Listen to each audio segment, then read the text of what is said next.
다리 동맥의 석회와 병변을 치료하기 위해서 죽종 제거술을 사용할 수 있습니다. 국내에는 디렉셔널 아스트렉토미 디바이스와 로테이셔널 아스트렉토미 디바이스가 있으며, 디렉셔널 아스트렉토미 디바이스는 시술자가 방향을 조절할 수 있는 장점이 있고 편심성, 비대칭성 병변에서 주로 사용하게 됩니다.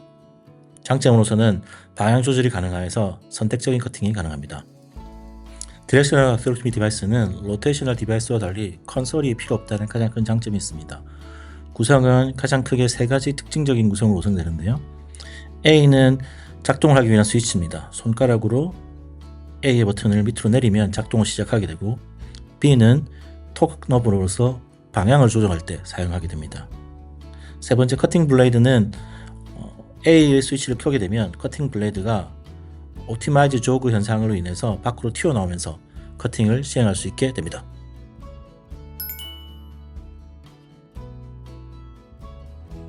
디렉셔널 아스트렉토미를 시행하는 방법에 대해서 말씀드리겠습니다. 첫 번째, 혈관 조영술을 먼저 시행하시고요. 어떤 부위에 디렉셔널 아스트렉토미를 시행할지 결정하셔야 됩니다. 그 이후에 두 번째로는 풍선 확장술을 시행하시고, 물론 시행하지 않는 경우도 있습니다. 세 번째로 디스탈 프로텍션 디바이스를 설치하시고, 네 번째로 아스트렉토미를 시행합니다. 병변 통과는 4번에서 6번 정도 시행하는 것이 적절하다고 알려져 있습니다. 다섯 번째로는 디렉셔널 아스트렉토미를 시행한 이후에 약물 코팅 풍선으로 확장술을 시행하시고, 그리고 여섯 번째로 디스탈 프로텍션 디바이스를 제거하면 됩니다. 아스트렉토미와 풍선 확장술을 시행한 이후에는 모든 시술을 마치고 나서 필터에 걸려있는 혈전과 데브리들을 확인하셔야 되고, 카테터 안에 있는 혈전, 데브리들도 제거하여서 얼마나 많이 들어있는지 확인하셔야 합니다.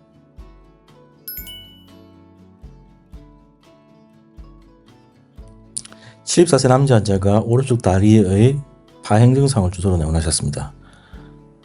앵클 브라키 인덱스는 오른쪽 0.74로 많이 감소되어 있었고, 웰에서 진행한 초음파 검사에서는 미드 투 디스탈 SFA 리전에서 심한 석회화를 동반한 혈관의 협착 소견이 발견되었습니다. CT에서도 오른쪽 다리의 심한 석회화를 동반한 협착 소견이 잘 관찰되고 있습니다. 혈관 재개통술 여부를 확인하기 위해서 혈관 조영술을 시행했고, 혈관 조영술에서는 노듈 칼시피에이션을 동반한 심한 협착 소견이 대퇴동맥에서 관찰됩니다. 이에 이 석회화 병변을 해결하기 위해서 디렉셔널 아스트렉토미를 시행하기로 결정하였습니다.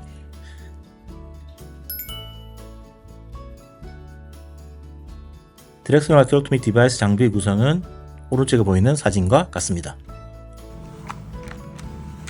먼저 카테터 안에 공기를 제거합니다.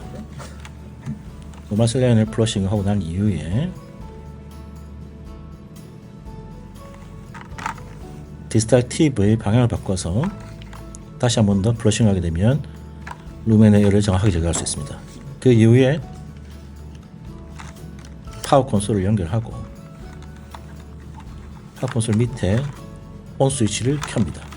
켜고 난 이후에 스위치를 내려서 정상적으로 작동하고 있는지 확인을 해야 합니다. 병변에 적절하게 붙이기 위해서는 스위치를 켰을 때 조그 현상이 잘 나타나서 이렇게 모양이 변하는 것을 확인하셔야 합니다.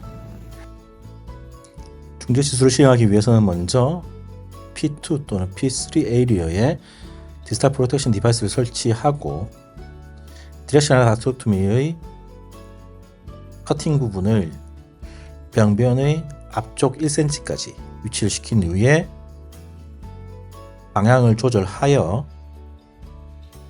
스위치를 켜고 디렉셔널 아스트렉토미를 진행하게 됩니다.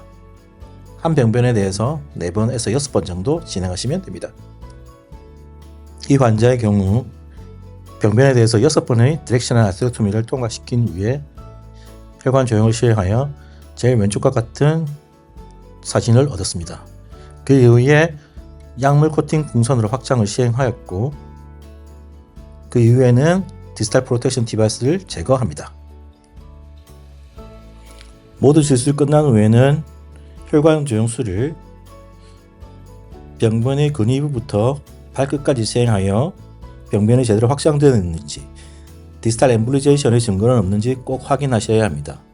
이 환자의 경우 제일 왼쪽의 사진은 시술 전 사진이고 중간 사진은 모든 시술 끝마친 후 마지막 혈관 조형 사진입니다. 병변이 충분히 확장이 되었고 디스탈 엠볼리제이션의 증거는 없는 것을 확인하였습니다. 그리고 필터에 걸린 데브릴도 확인하였습니다.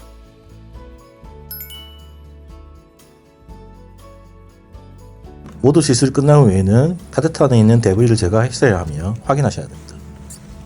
먼저 데브릴을 제거할 수 있는 튜브를 카테터 끝까지 빼시고 방향을 확인한 이후에 노멀 셀러 라인으로 플러싱을 하게 되면 이렇게 카테터 안에 들어있는 데브릴들이 밖으로 나오게 됩니다.